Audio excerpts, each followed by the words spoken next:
Hey guys, in this video we're going to take a look at how you can enable or disable play sound for keypad taps in the phone app on the Samsung Galaxy S22 series.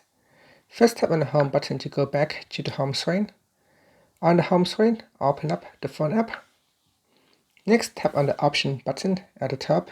From the pop-up menu, choose settings.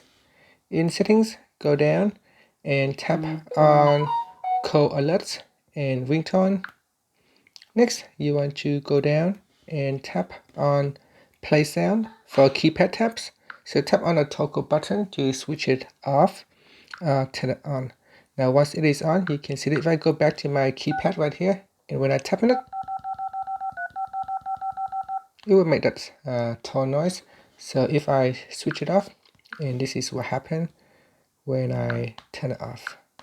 You can see that if I tap on the keypad now, it will not make any noise. And that's it. Finally, you can tap on the home button to go back to the home screen. Thank you for watching this video. Please subscribe to my channel for more videos.